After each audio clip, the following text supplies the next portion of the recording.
Je m'appelle Richard, j'ai 27 ans. Je travaille dans la construction commerciale à Tucson, et j'étais sur le point d'épouser la femme que j'aimais. Ça aurait dû être la plus belle soirée de ma vie. Au lieu de ça, je regardais mon futur beau-père essayer de m'empoisonner à ma propre fête de fiançailles. Il s'appelait Gérald, 56 ans, propriétaire d'une chaîne de quincaillerie à travers l'Arizona. Un homme imposant, la voix forte. Le genre d'homme qui pensait que le respect était quelque chose que l'on exige, pas que l'on gagne. Il m'avait détesté dès l'instant où sa fille Vanessa m'avait ramené à la maison il y a 3 ans. Je n'étais pas assez bien, pas assez riche, pas assez connecté, juste un col bleu qui portait des bottes au travail et conduisait un camion vieux de 10 ans. Mais Vanessa m'aimait. C'était assez pour moi. Apparemment, ce n'était pas assez pour Gérald. La fête de fiançailles avait lieu dans une salle chic du centre-ville de Tucson. Nappe blanche, guirlande lumineuse, un trio de jazz dans le coin. Gérald avait insisté pour tout payer. J'aurais dû savoir qu'il ne fallait pas accepter. Les hommes comme lui ne donnent pas sans contrepartie. Ils investissent. Ils contrôlent. J'étais assis à la table d'honneur. Vanessa était de l'autre côté de la pièce, parlant à ses demoiselles d'honneur. Ma mère discutait avec des cousins. Mon père était décédé il y a 4 ans, donc il n'y avait plus qu'elle et moi. Elle était fière. Je pouvais le voir dans ses yeux chaque fois qu'elle me regardait. Gérald s'est assis à côté de moi. Il sentait l'eau de Cologne chère et le whisky. Il n'a rien dit au début, se contentant de regarder la foule comme s'il les possédait tous. Peut-être que c'était le cas. La moitié des gens ici étaient ses associés. L'autre moitié, les amis et la famille de Vanessa. Il s'est penché près de moi. « Tu es prêt pour le toast, Richard ?» J'ai hoché la tête. « Ouais. J'ai hâte. »« Bien. Bien. » Il m'a tapoté l'épaule. « Grand moment. » Tout le monde regarde. Quelque chose dans sa façon de le dire m'a donné la chair de poule. Il y avait une tension dans sa voix, une suffisance, comme s'il savait quelque chose que j'ignorais.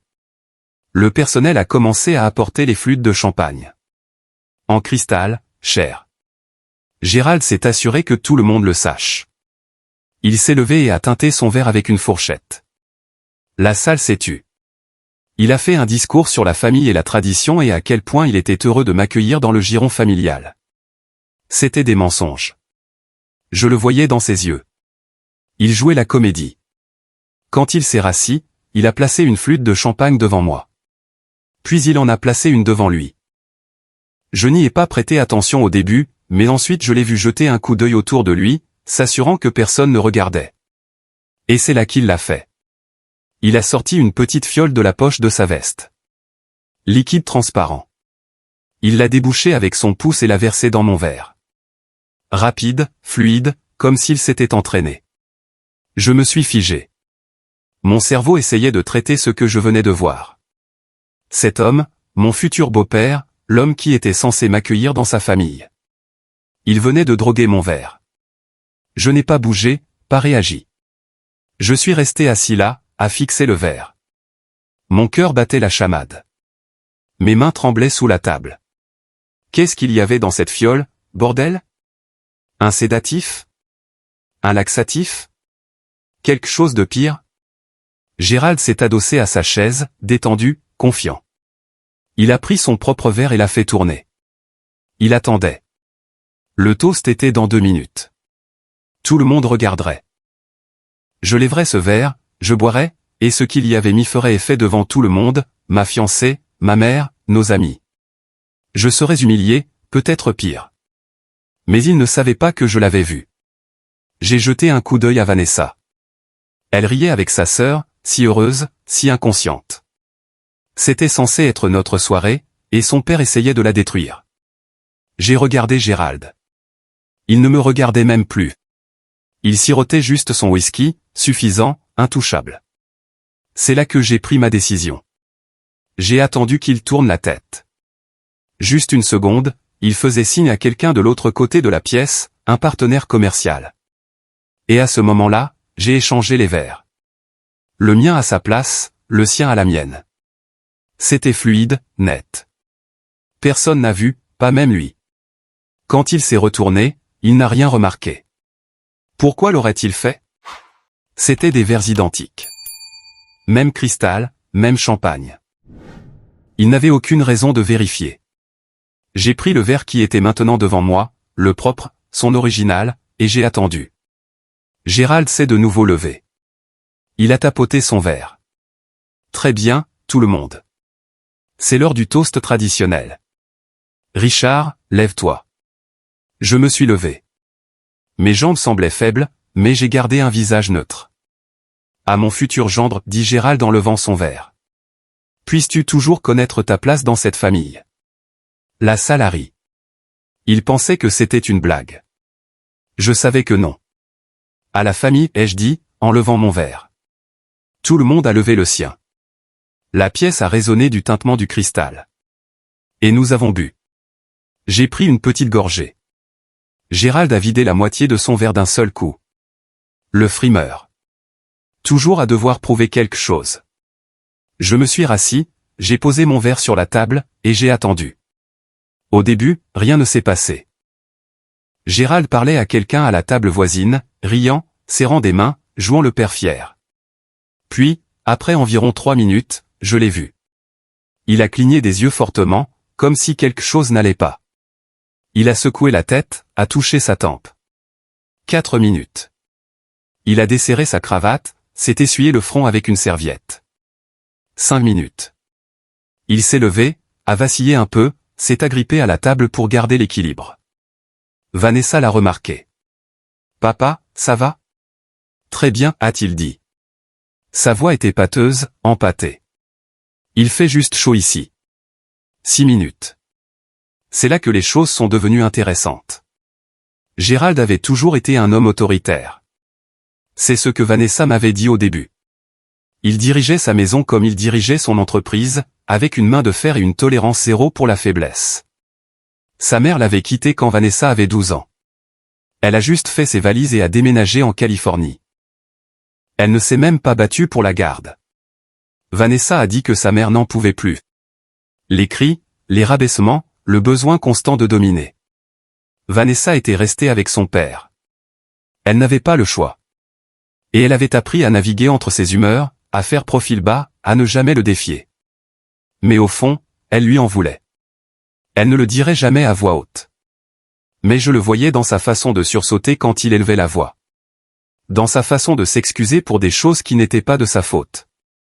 Quand elle me l'a présenté, j'ai su immédiatement que nous n'allions pas nous entendre. Il m'a regardé comme si j'étais de la saleté sur sa chaussure. Il m'a demandé ce que je faisais dans la vie. Quand je lui ai dit que je travaillais dans la construction, il a ri. Pas un rire amical, un rire dédaigneux. La construction, a-t-il dit. Alors, vous travaillez avec vos mains? Oui. Et vous pensez que c'est assez pour subvenir aux besoins de ma fille? Vanessa est intervenue. Papa, Richard est chef de projet. Il gagne très bien sa vie. Gérald l'a repoussé d'un geste de la main. Je suis sûr qu'il se débrouille. Mais se débrouiller, ce n'est pas pour ça que je t'ai élevé, Vanessa. Tu mérites mieux que de te débrouiller. J'aurais dû partir à ce moment-là, mais je ne l'ai pas fait parce que Vanessa m'a serré la main sous la table et je savais qu'elle avait besoin que je reste. Au cours des 3 années suivantes, Gérald n'a jamais lâché prise. À chaque dîner de famille, à chaque fête, il trouvait des moyens de me rappeler que je n'étais pas assez bien. Il me questionnait sur mon salaire, mes avantages sociaux, mon plan de retraite. Il me comparait à d'autres hommes, des hommes qui avaient réussi, des hommes qui travaillaient dans la finance, le droit ou la médecine. « Tu as déjà pensé à retourner à l'école, Richard ?» m'a-t-il demandé une fois. « Obtenir un vrai diplôme ?» J'avais un diplôme en génie civil, mais pour lui, ça ne comptait pas. Vanessa essayait de me défendre, mais ça ne marchait jamais. Gérald ne l'écoutait pas. Il n'écoutait presque personne. Il parlait et s'attendait à ce que tout le monde hoche la tête en signe d'approbation. Le pire, c'était la façon dont il la traitait comme si elle était encore une enfant. Il l'appelait tous les jours, prenait de ses nouvelles, lui demandait où elle était, avec qui elle était, ce qu'elle faisait. Elle avait 25 ans, et il agissait toujours comme si elle avait besoin de sa permission pour vivre sa vie. Quand nous nous sommes fiancés, j'ai pensé que les choses changeraient peut-être. Qu'il finirait peut-être par m'accepter. Mais non, il a empiré. Il a insisté pour être impliqué dans chaque décision. Le lieu, La liste des invités, les fleurs. Il agissait comme si c'était son mariage, pas le nôtre. Vanessa voulait quelque chose de petit, d'intime, juste les amis proches et la famille. Gérald voulait un spectacle, 300 personnes, un orchestre, un open bar. C'est le reflet de notre famille, a-t-il dit. Nous ne faisons pas dans le petit. Je me suis tu pour Vanessa. Toujours pour Vanessa. Mais ce soir, quelque chose avait changé. J'avais vu son vrai visage. L'homme derrière le masque. Et c'était plus laid que je ne le pensais. Maintenant, assis à la table d'honneur, le regardant vaciller sur ses pieds, je ressentais un étrange mélange de colère et de curiosité. Qu'est-ce qu'il avait bien pu mettre dans ce verre? Et qu'est-ce que ça lui faisait maintenant? Il s'est de nouveau essuyé le front. Son visage était rouge, en sueur. Il a regardé autour de la pièce comme s'il essayait de se souvenir où il était. « Papa, assieds-toi » a dit Vanessa. Elle était maintenant debout, inquiète. « Je vais bien » a-t-il dit. Mais sa voix était fausse. Trop forte, trop lâche. Il a fait un pas en avant, a trébuché, s'est rattrapé à une chaise. Les gens commençaient à remarquer. Le trio de jazz a arrêté de jouer. Les conversations se sont tues. Tout le monde regardait. Gérald s'est redressé. Il a regardé la foule puis il a souri, un sourire large, maniaque. « Vous savez quoi » a-t-il dit, sa voix résonnant dans la pièce. « J'adore cette chanson. » Il n'y avait pas de chanson qui jouait. Il a commencé à fredonner faux, un air que je ne reconnaissais pas. Puis il s'est mis à chanter fort, avec assurance, sorti de nulle part. « Mamma mia, here I go again. » Oh non. « My my, how can I resist you ?» Il chantait du ABBA à plein poumon à ma fête de fiançailles.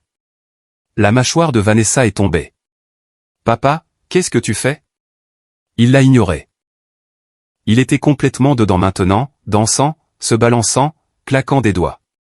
Toute la salle était figée. Personne ne savait quoi faire. Il a attrapé une fourchette sur la table et l'a tenue comme un microphone. « Mamma mia, does it show again? My my, just how much I've missed you. » Quelqu'un a ri, un rire nerveux, incertain. Gérald s'est retourné, a pointé du doigt ma grand-mère, qui était assise 2 tables plus loin. Elle avait 83 ans, mesurait à peine 1,50 mètres, adorable comme tout. Il s'est approché d'elle, s'est penché et a tendu son poing. « Allez, mamie. Fais un check. » Ma grand-mère l'a dévisagé. Terrifiée. Il a quand même cogné son poing contre le sien. Elle a sursauté. La salle a éclaté. La moitié des gens riaient. L'autre moitié avait l'air horrifiée. Vanessa s'est couvert le visage avec ses mains. Je suis resté assis là, à regarder. Une partie de moi voulait arrêter ça. L'autre partie voulait voir jusqu'où ça irait. Gérald est monté sur une chaise. Il chantait toujours, tenant toujours la fourchette microphone. Sa cravate était défaite. Sa chemise était à moitié sortie. Il ressemblait à un oncle-ivre à un mariage, sauf que c'était ma fête de fiançailles et qu'il était censé être le patriarche digne.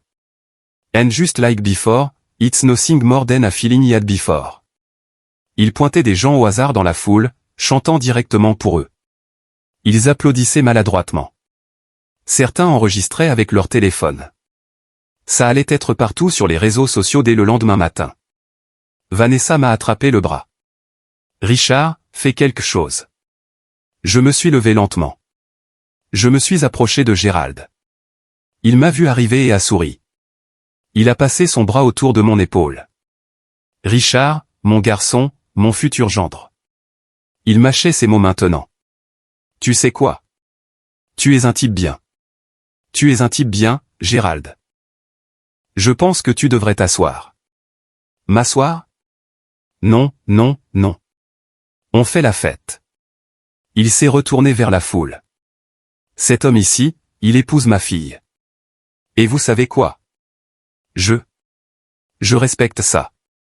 Vraiment. Gérald était toujours sur la chaise, se balançant, chantant, pointant les gens comme s'il dirigeait un orchestre. Son visage était rouge écarlate. La sueur coulait sur ses tempes. On aurait dit qu'il allait s'évanouir ou vomir. Peut-être les deux. J'ai jeté un coup d'œil à Vanessa. Elle était pâle.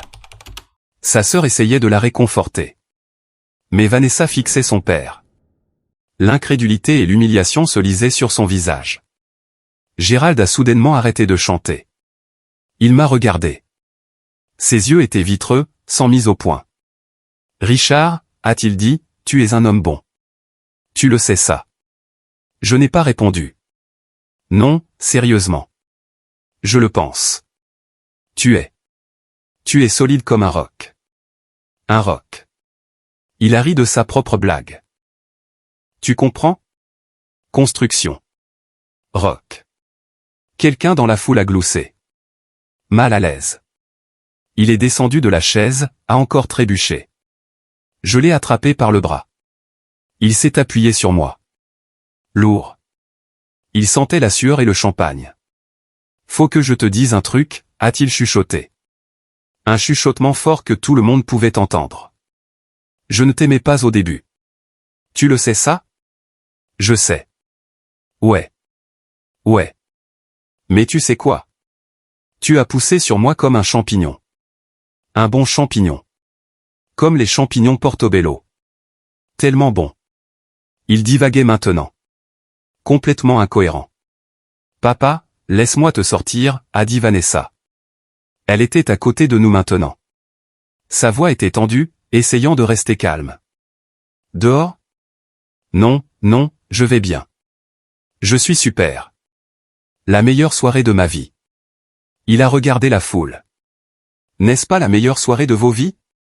Silence. Il a froncé les sourcils. Allez, les gens. Montrez un peu d'enthousiasme. Puis il a fait quelque chose que je n'oublierai jamais. Il a déboutonné sa chemise. Pas complètement. Juste les 3 premiers boutons. Assez pour montrer ses poils de torse et une chaîne en or que je ne savais pas qu'il possédait. Il fait chaud ici, a-t-il dit. Quelqu'un d'autre a chaud? La sœur de Vanessa a halté. Ma mère a couvert sa bouche. Gérald s'est éventé avec sa main. Puis il a commencé à faire l'arroseur. Ce vieux mouvement de danse, les bras qui se balancent, les hanches qui tournent. Il était à fond. La salle a explosé. Les gens riaient maintenant, de vrais éclats de rire. Certains enregistraient, d'autres regardaient juste, choqués. Ce n'était pas drôle pour Vanessa, mais pour tout le monde, c'était la chose la plus divertissante qu'ils aient vue depuis des années. J'aurais dû me sentir mal, mais ce n'était pas le cas. Cet homme avait essayé de m'humilier, de me droguer, de ruiner ma soirée, et maintenant il le faisait à lui-même. Le karma avait le sens de l'humour. Gérald a arrêté de danser. Il a regardé autour de lui, confus, comme s'il venait de réaliser où il était. Attendez, qu'est-ce qu'on faisait? Vous portiez un toast, a crié quelqu'un du fond. Un toast, c'est ça. C'est ça. Il a attrapé la flûte de champagne la plus proche, l'a levée bien haut. À Richard et Vanessa. Puisse-t-il? Il a oublié ce qu'il disait. Il est resté là, le verre en l'air, la bouche ouverte, le regard vide. Puis il a roté. Fort, long, le genre qui résonne. La salle a de nouveau éclaté. Les gens étaient pliés en deux. Ma grand-mère riait si fort qu'elle en pleurait. Vanessa avait l'air de vouloir disparaître. Gérald a cligné des yeux, a regardé le verre dans sa main, l'a bu. Puis il m'a regardé. Tu es un bon gamin, Richard. Ne laisse personne te dire le contraire. Et puis il s'est effondré. Pas de façon dramatique. Il s'est juste replié sur lui-même. Les genoux ont fléchi. Il a heurté le sol, KO. Vanessa a crié. Les gens se sont précipités. Quelqu'un a appelé un médecin. Ma mère s'est agenouillée et a vérifié son pouls. Il respire, il est juste inconscient. Les ambulanciers sont arrivés en 10 minutes. Ils l'ont examiné. Ses signes vitaux étaient stables. Ils ont dit qu'il semblait avoir trop bu, combiné à de l'épuisement. Peut-être une réaction à quelque chose. Ils l'ont mis sur une civière et l'ont emmené à l'hôpital pour observation. Vanessa est partie avec eux. Elle ne m'a rien dit, elle est juste partie.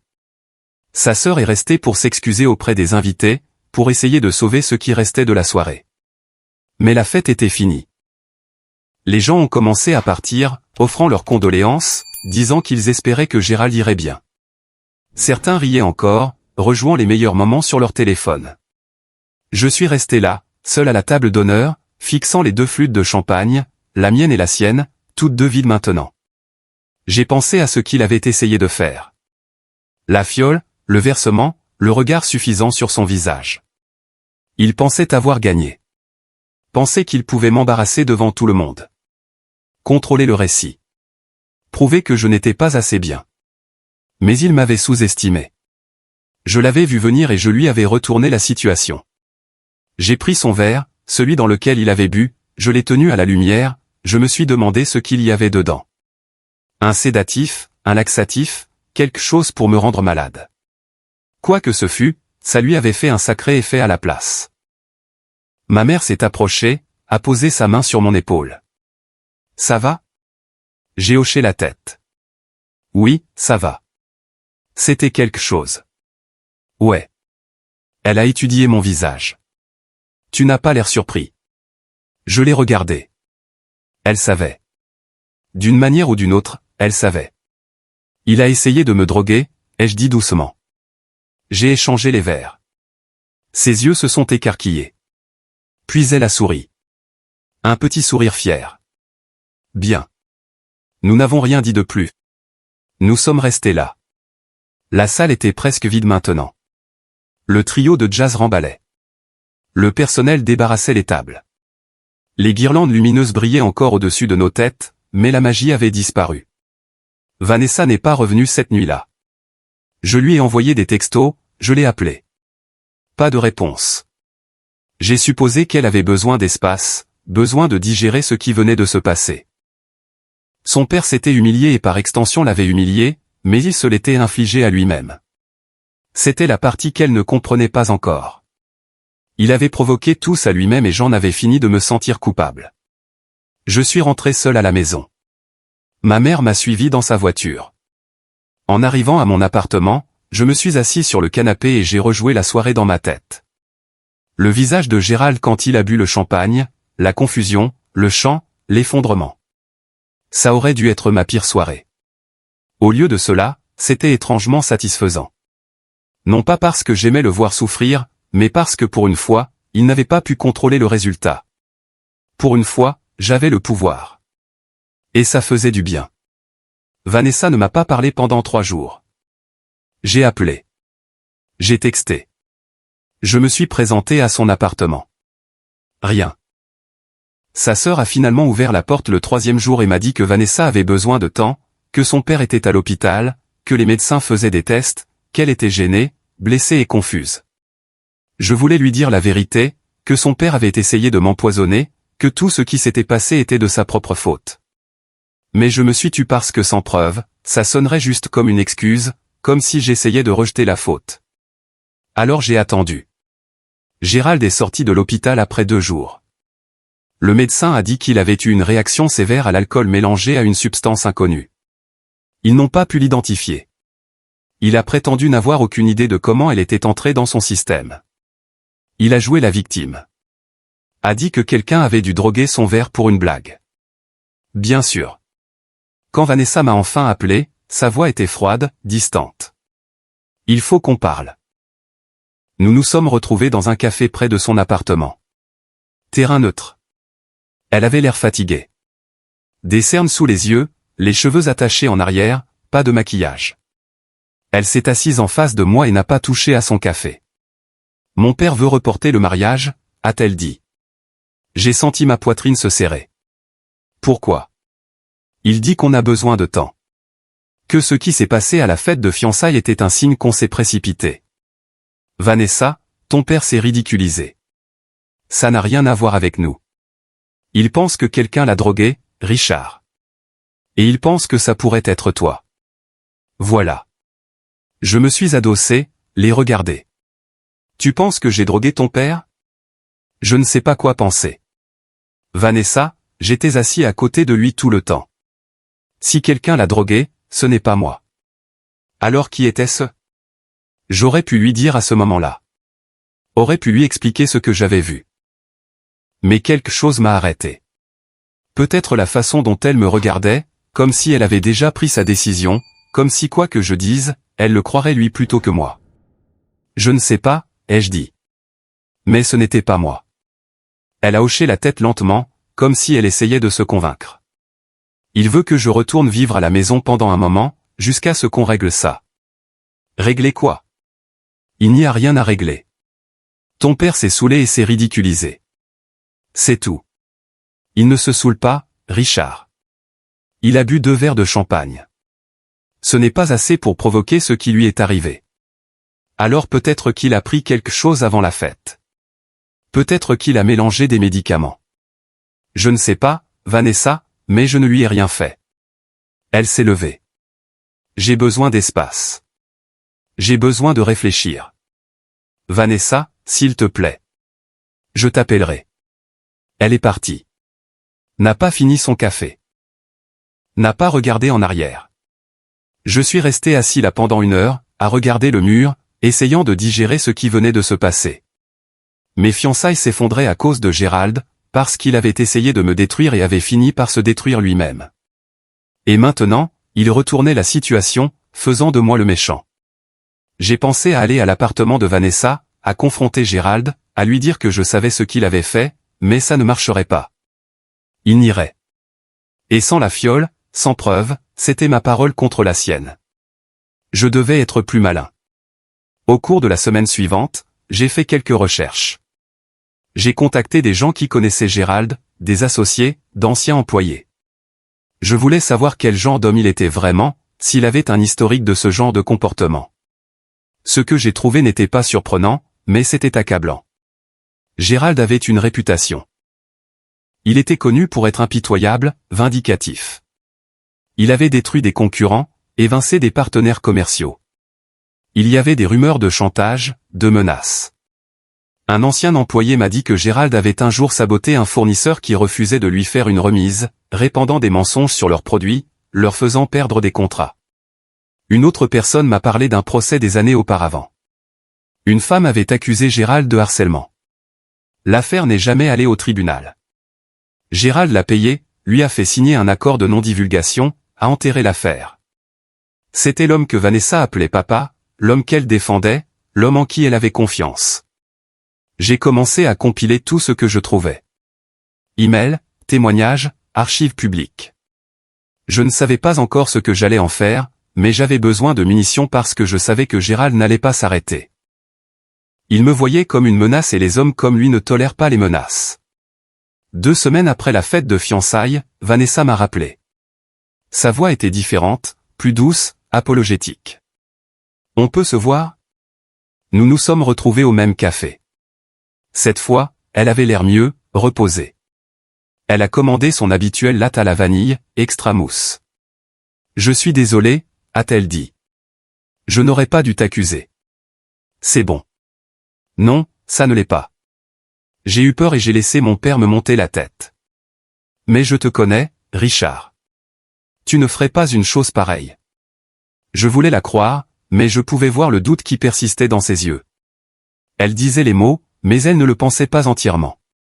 Qu'est-ce qui a changé, ai-je demandé. Elle a hésité. Mon père a trouvé la fiole. Mon estomac s'est noué. Quoi? La fiole, celle avec ce qu'il y avait dans son verre. Il l'a trouvée dans la poche de sa veste. Il pense que quelqu'un l'a mise là pour le piéger. Bien sûr. Est-ce qu'il est allé à la police? Non. Il ne veut pas en faire toute une histoire. Il veut juste passer à autre chose et il pense que nous devrions aussi. Il a dit qu'il soutiendra le mariage, qu'il a eu tort de suggérer de le reporter. Je n'y ai pas cru. Gérald ne changeait pas d'avis comme ça. Il préparait quelque chose. C'est super, ai-je dit, me forçant à sourire. Vanessa a tendu la main sur la table, a pris la mienne. Je t'aime, Richard. Je ne veux pas te perdre à cause de ça. Tu ne vas pas me perdre. Mais même en le disant, je savais que quelque chose avait changé. La confiance entre nous était fracturée, et Gérald était celui qui tenait le marteau. Les semaines suivantes furent tendues. Vanessa est retournée dans son appartement. Nous avons repris la planification du mariage, mais tout semblait bizarre. Les conversations étaient guindées. Elle était distraite. Toujours sur son téléphone, toujours à prendre des nouvelles de son père. Gérald, de son côté, jouait le gentil. Trop gentil. Il m'a invité à déjeuner. Juste nous deux. A dit qu'il voulait mettre les choses au clair. Je savais que c'était un piège, mais j'y suis allé quand même parce que je devais savoir ce qu'il prévoyait. Nous nous sommes rencontrés dans un steakhouse du centre-ville. Gérald était déjà là quand je suis arrivé, assis dans une banquette d'angle, costume cher, montre Rolex. Il s'est levé quand il m'a vu, m'a serré la main, poignée ferme, dominante. Richard, merci d'être venu. Bien sûr. Nous nous sommes assis, avons commandé des boissons, il a pris un whisky, j'ai pris de l'eau. Je veux m'excuser, a-t-il dit. Pour ce qui s'est passé à la fête de fiançailles, j'étais déplacé. Tu n'étais pas toi-même. Non, je ne l'étais pas. Il s'est penché en avant. J'ai été sous beaucoup de stress, le travail, des problèmes personnels. Je n'aurais pas dû laisser ça m'affecter comme ça. Ça arrive. Je veux aussi m'excuser de t'avoir accusé. Vanessa m'a dit que j'étais injuste. Et elle avait raison. Tu es un homme bon, Richard. Je le vois maintenant. Il mentait. Je le voyais dans ses yeux. La façon dont il tenait son sourire une seconde de trop. La façon dont sa mâchoire se crispait quand il disait mon nom. J'apprécie. Bien. Bien. Il a siroté son whisky. Alors, allons de l'avant. Table rase. Je veux vous aider, toi et Vanessa, à faire en sorte que le mariage soit parfait. C'est généreux. C'est le moins que je puisse faire. Il a fait une pause. En fait, j'ai réfléchi. Tu travailles dans la construction, n'est-ce pas? Oui. Chef de projet. Ouais. Bon salaire. Ça va. Il a hoché la tête. J'ai une proposition à te faire. J'étends mon entreprise, j'ouvre de nouveaux magasins. J'ai besoin de quelqu'un pour gérer la construction, les rénovations, les aménagements, ce genre de choses. Intéressé? Ça semblait trop beau pour être vrai, parce que ça l'était. J'ai déjà un travail. Je sais, mais celui-ci serait mieux. Meilleur salaire, meilleurs avantages. Tu travaillerais pour la famille. Voilà. L'hameçon. Travailler pour lui signifiait être sous son contrôle, dépendant de lui, redevable envers lui. J'apprécie l'offre, mais je suis heureux là où je suis. Son sourire a vacillé, juste une seconde. Tu es sûr? C'est une grosse opportunité. J'en suis sûr. Il s'est adossé, a siroté son whisky. Comme tu voudras. Le reste du déjeuner fut inconfortable. Banalité, rire forcé. Gérald revenait sans cesse à l'offre d'emploi, essayant différents angles, parlant de sécurité, d'avenir, de subvenir aux besoins de Vanessa. Mais je n'ai pas cédé. Quand nous sommes partis, il m'a de nouveau serré la main. Pense Y, Richard. L'offre tient toujours. J'y penserai, mais je ne le ferai pas. Je suis rentré chez moi et j'ai appelé un vieil ami, Trevor. Nous avions travaillé ensemble sur un projet à Phoenix quelques années auparavant. Il était maintenant détective privé, spécialisé dans l'espionnage industriel, les vérifications d'antécédents, ce genre de choses. J'ai besoin que tu enquêtes sur quelqu'un, ai-je dit. Qui? Gérald, mon futur beau-père. Qu'est-ce que je cherche? Tout. Absolument tout. J'ai besoin de savoir qui est vraiment ce type. Trevor était bon dans son travail. En une semaine, il avait un dossier, épais, détaillé et accablant. Gérald avait bâti son entreprise sur des mensonges. Il avait volé des idées à des concurrents, manipulé des contrats, soudoyé des inspecteurs. Il y avait plusieurs procès, tous réglés à l'amiable, tous enterrés sous des accords de non-divulgation. Mais ce n'était pas le pire. Trevor a trouvé des preuves de fraude. Gérald avait détourné de l'argent de sa propre entreprise, le cachant dans des comptes offshore, maquillant les comptes pour éviter les impôts. Si le fisc l'apprenait un jour, il serait fini. Et puis il y avait la fiole. Trevor a retrouvé le fournisseur, une pharmacie en ligne louche.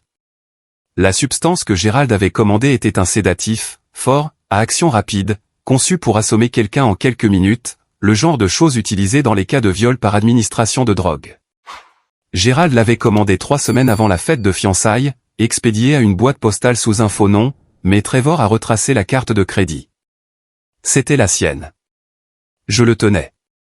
Je suis resté assis dans mon appartement, à regarder le dossier. Une partie de moi voulait aller directement voir Vanessa, tout lui montrer, prouver que son père était un monstre. Mais je savais que ça ne marcherait pas. Elle ne le croirait pas. Ou pire, elle le croirait et m'en voudrait d'avoir fouillé dans le passé de son père. Non, je devais être stratégique. Je devais utiliser ces informations de la bonne manière au bon moment. J'ai appelé Trevor. Peux-tu faire des copies de tout? Déjà fait. Je me doutais que tu voudrais des sauvegardes. Bien. Garde-les. J'en aurai peut-être besoin plus tard. Compris. J'ai raccroché. J'ai de nouveau regardé le dossier. Gérald se croyait intouchable. Pensait qu'il pouvait contrôler tout le monde, manipuler tout le monde, mais il avait fait une erreur. Il m'avait sous-estimé, et ça allait lui coûter cher. 2 mois ont passé, le mariage était de nouveau sur les rails. Vanessa était heureuse, planifiait, était excitée. Gérald jouait le père attentionné, payait tout, souriait sur toutes les photos. Mais je voyais clair dans son jeu. Je voyais la façon dont il me regardait quand personne ne regardait, le calcul froid dans ses yeux. Il attendait. Quoi, je ne savais pas. Mais j'étais prêt. Le dîner de répétition a eu lieu dans un country club. Cher, élégant. Gérald a fait un discours, a parlé de la famille, de l'amour, de sa fierté pour sa fille. Il m'a même mentionné, a dit que j'étais un travailleur acharné, un homme bon, qu'il avait de la chance de m'avoir comme gendre. Tout le monde a applaudi. Vanessa rayonnait. Ma mère a essuyé des larmes de ses yeux, mais je savais que tout cela n'était qu'une comédie. Après le dîner, Gérald m'a pris à part. Nous sommes sortis sur la terrasse surplombant un terrain de golf. Le soleil se couchait, des traînées oranges et roses dans le ciel. Grand jour demain, a-t-il dit. Ouais. Tu es nerveux. Un peu. Il a gloussé. J'étais nerveux à mon mariage aussi. Il s'est avéré que j'avais de bonnes raisons de l'être. Il parlait de la mère de Vanessa, du divorce. Le mariage est difficile, Richard. Plus difficile que tu ne le penses. Je sais. Vraiment? Il m'a regardé. Parce qu'une fois que tu es dedans, il n'y a pas de sortie facile. Tu es coincé avec elle, avec moi, avec cette famille. J'aime Vanessa. C'est tout ce qui compte. L'amour, a-t-il ricané. L'amour ne paie pas les factures. L'amour ne construit pas un avenir. Tu sais ce qui le fait? L'argent, le pouvoir, le contrôle. C'est ce que tu penses. C'est ce que je sais. Il s'est tourné pour me faire face complètement. J'ai beaucoup réfléchi à toi. À ton avenir. Et je suis arrivé à une conclusion. Laquelle? Tu n'es pas assez bien pour ma fille. Tu ne l'as jamais été et tu ne le seras jamais. Voilà. Le masque tombait. Le vrai Gérald. Alors pourquoi as-tu laissé le mariage se poursuivre? Parce que Vanessa t'aime, pour une raison quelconque.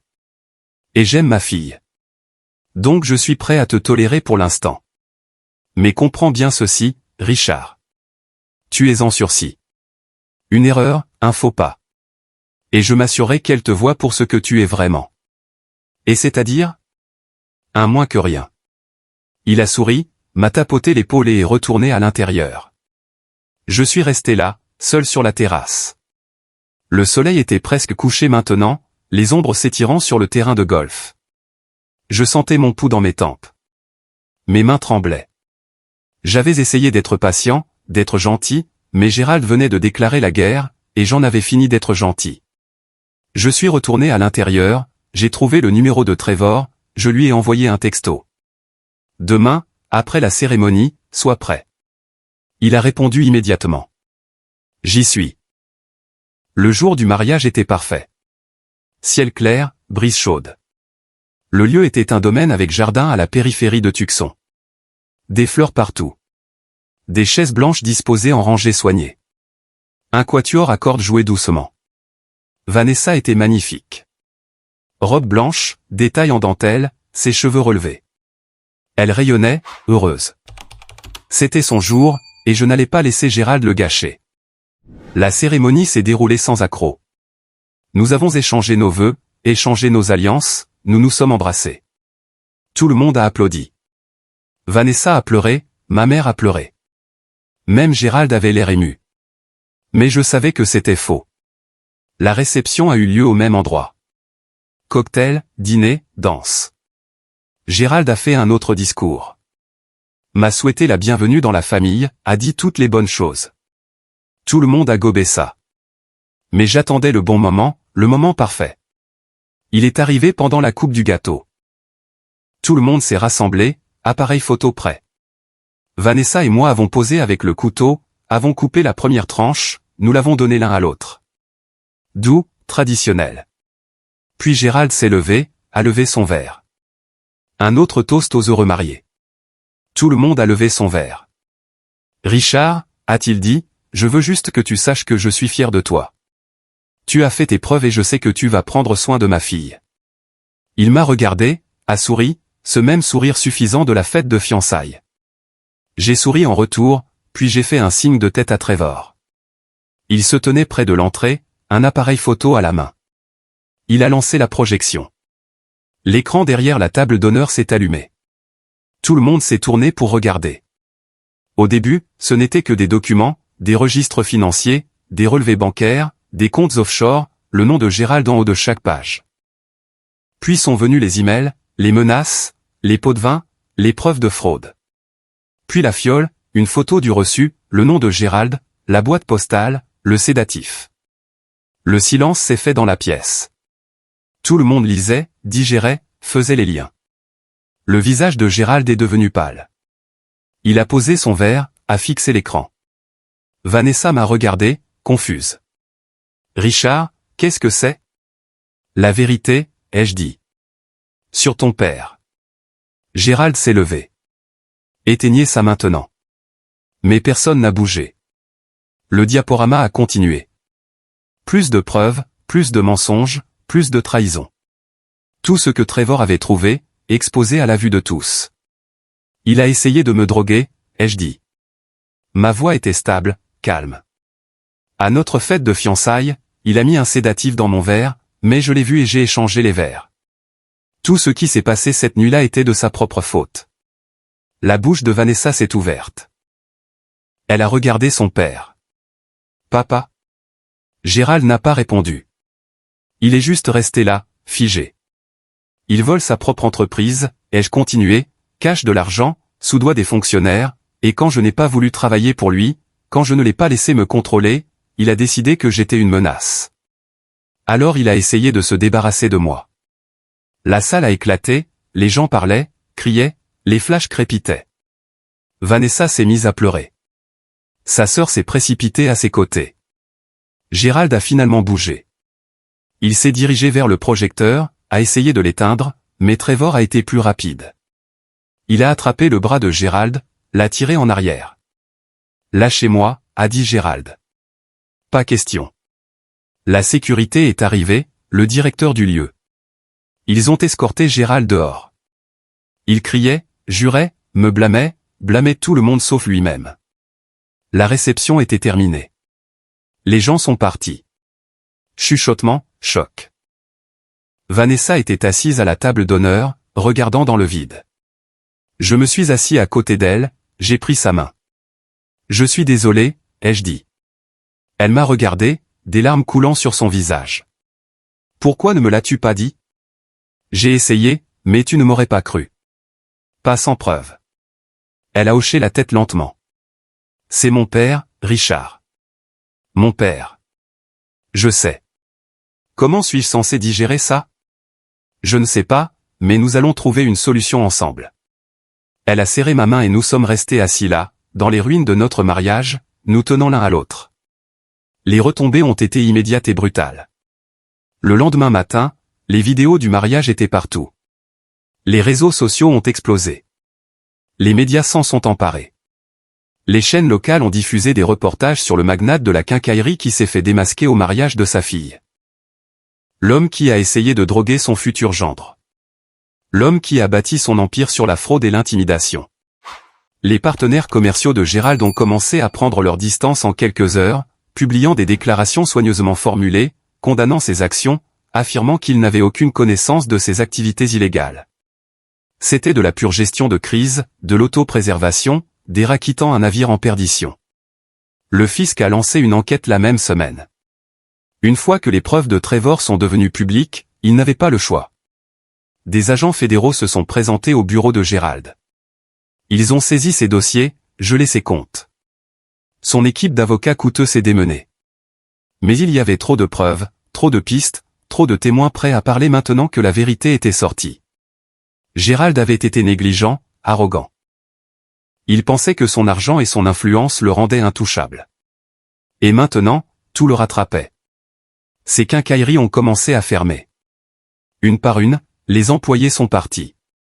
Certains attendaient ce moment depuis des années, attendant que quelqu'un expose enfin ce qu'ils savaient depuis toujours.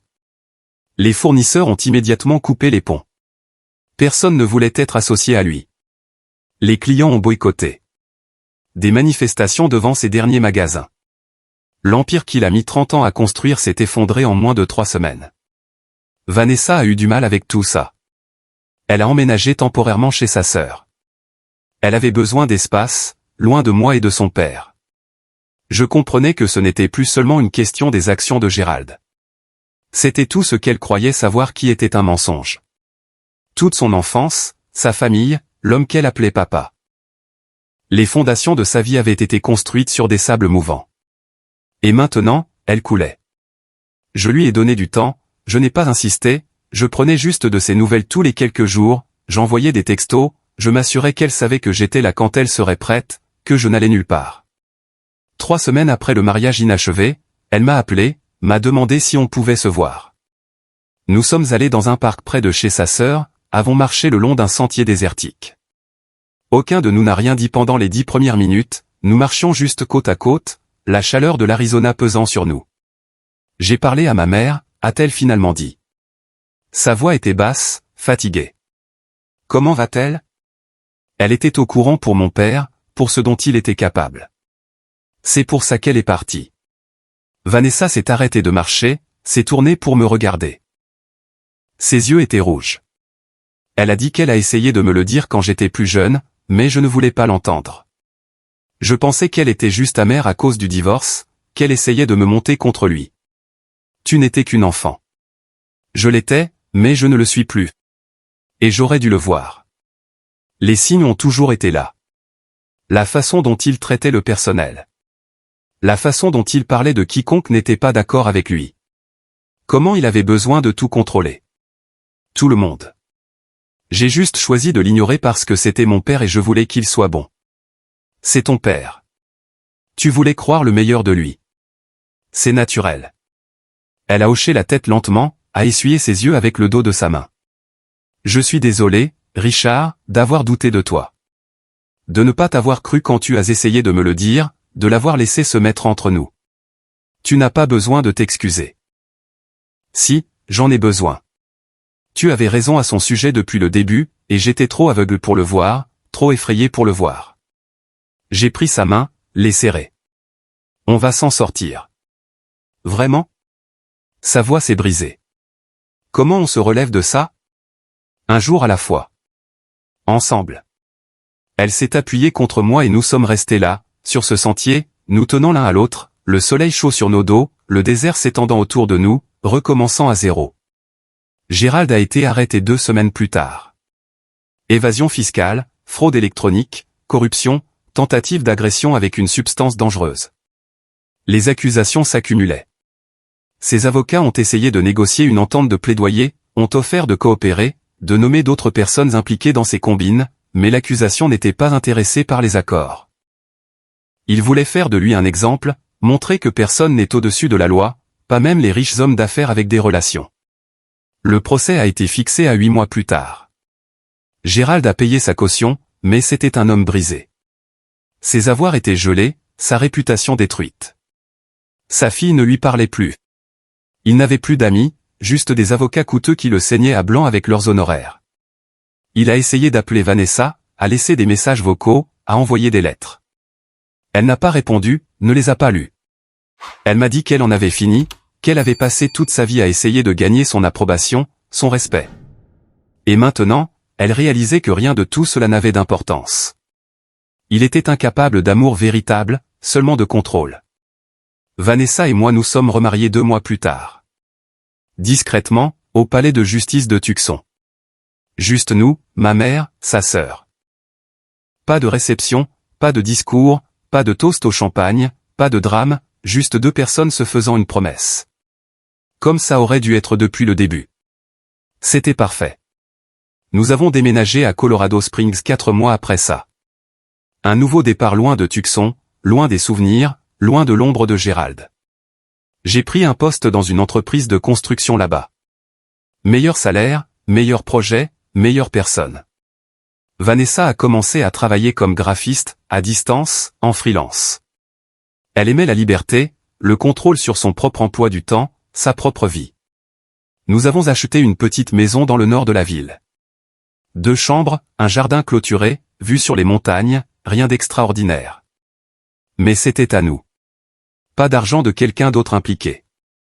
Pas de conditions, pas d'obligations, juste nous, construisant quelque chose de réel. La vie est devenue calme, simple. Nous faisions de la randonnée le week-end, explorions les sentiers autour de Pikes Peak, essayions de nouveaux restaurants en ville, nous sommes fait des amis avec nos voisins, un couple de retraités qui aimaient jardiner. Une jeune famille avec 2 enfants qui jouaient dans le jardin. Des choses normales, le genre de choses que nous aurions dû faire depuis le début. Avant que Gérald n'essaie de tout contrôler, Vanessa parlait rarement de son père. Quand elle le faisait, c'était bref, détaché, clinique, comme si elle parlait d'un étranger qu'elle avait connu. D'une certaine manière, c'était le cas. L'homme qu'elle pensait connaître n'a jamais existé. Il a toujours été une fabrication, une performance, un masque qu'il portait pour manipuler les gens. Et une fois ce masque tombé, il n'y avait rien en dessous qui vaille la peine de se souvenir, juste de la laideur et de l'ego. Sa mère a pris contact pendant notre premier mois au Colorado. Elles ont commencé à reconstruire leur relation lentement, prudemment. Des appels vidéo au début, puis sa mère est venue nous rendre visite, et rester une semaine. Elles ont parlé, vraiment parlé, du passé, de Gérald, de toutes les années qu'elles ont perdues. Des années de distance et de blessures ne pouvaient pas être effacées du jour au lendemain. Mais elles essayaient, faisaient un effort, et c'était suffisant. Ma mère nous rendait souvent visite. Elle aimait le Colorado. Disait que l'air était plus pur qu'en Arizona. Les montagnes lui rappelaient l'époque où mon père était vivant. Ils campaient ensemble dans les Rocheuses avant qu'il ne tombe malade. Avant que tout ne change, elles s'asseyaient sur notre terrasse arrière avec une couverture et racontaient des histoires sur leurs aventures, leurs luttes, la vie qu'ils avaient construite ensemble. Vanessa adorait l'écouter. Adorait entendre parler du genre de partenariat basé sur le respect et la confiance. Pas le contrôle, pas la manipulation, juste 2 personnes se choisissant chaque jour. Un samedi après-midi, Vanessa et moi étions assis dans le jardin à boire du café, regardant les nuages d'orage rouler sur les montagnes au loin. Elle s'est tournée vers moi. « Penses-tu parfois à cette nuit-là » a-t-elle demandé doucement. « Laquelle ?»« La fête de fiançailles, quand tu as échangé les verres. »« Parfois. »« Le regrettes-tu » J'y ai réfléchi. J'ai vraiment considéré la question. Non, je ne le regrette pas, même en sachant comment tout s'est terminé, comment ça a détruit ma famille. Ta famille était déjà détruite, Vanessa. C'est ton père qui a fait ça, pas moi. Je l'ai juste exposé. J'ai posé mon café. Et non, je ne le regrette pas, car si je ne l'avais pas fait, il aurait trouvé un autre moyen de s'en prendre à moi, à nous. Les hommes comme lui n'arrêtent pas. Ils ne changent pas. Ils deviennent simplement meilleurs pour cacher qui ils sont vraiment. Elle a hoché la tête lentement. Je sais. Je me demande juste parfois si les choses auraient pu être différentes, s'il aurait pu être différent. Peut-être dans une autre vie, mais pas dans celle-ci. Il a fait ses choix, chaque jour, et ils ont eu des conséquences. Elle a posé sa tête sur mon épaule. Merci de m'avoir protégé, même quand je ne le voyais pas. Même quand je me suis opposé à toi. Toujours. Nous sommes restés assis là jusqu'à ce que le soleil commence à descendre derrière les montagnes. Des traînées oranges et roses peignant le ciel. Les mêmes couleurs que cette nuit au dîner de répétition du country club. Quand Gérald m'a pris à part, m'a dit que je n'étais pas assez bien. Que j'étais un moins que rien. Que j'étais en sursis. Il avait tort sur toute la ligne. Je n'étais pas un moins que rien. Je n'étais pas faible. Et je n'allais pas être contrôlé par lui ou par qui que ce soit d'autre. Je l'avais prouvé. Et je continuerai à le prouver chaque jour. Le procès de Gérald n'a jamais eu lieu. Il est mort d'une crise cardiaque 5 mois après son arrestation. Massive, fatale. Le stress avait été trop fort. Son corps a lâché avant que le système judiciaire ne puisse en finir avec lui. Il est mort seul dans son appartement du centre-ville. Pas de famille présente, pas d'amis, juste un homme déshonoré qui a détruit tout ce qu'il a touché. Vanessa n'est pas allée à l'enterrement. Sa mère non plus. Sa sœur y est allée. Se sentait obligée, mais c'était un petit enterrement. Peut-être 15 personnes. Des parents éloignés qui le connaissaient à peine. Quelques anciens employés qui estimaient devoir être là. Pas d'éloge funèbre. Personne n'avait rien de bon à dire. Juste une inhumation, une pierre tombale et le silence. Ces quincailleries ont été complètement liquidées. L'argent a servi à rembourser les investisseurs floués et à couvrir son énorme dette fiscale. Son nom est devenu une blague dans les cercles d'affaires. Une histoire édifiante, un rappel que la corruption finit toujours par vous rattraper. Que le pouvoir construit sur des mensonges ne peut pas durer. Ces anciens employés se sont manifestés après sa mort, ont partagé leurs histoires publiquement, les tactiques d'intimidation, les abus verbaux, la peur avec laquelle ils ont vécu pendant des années. Un par un, ils ont retrouvé leur voix. Et l'héritage de Gérald est parti en fumée. Parfois, la meilleure vengeance est simplement de donner à quelqu'un assez de cordes et de le regarder se pendre avec.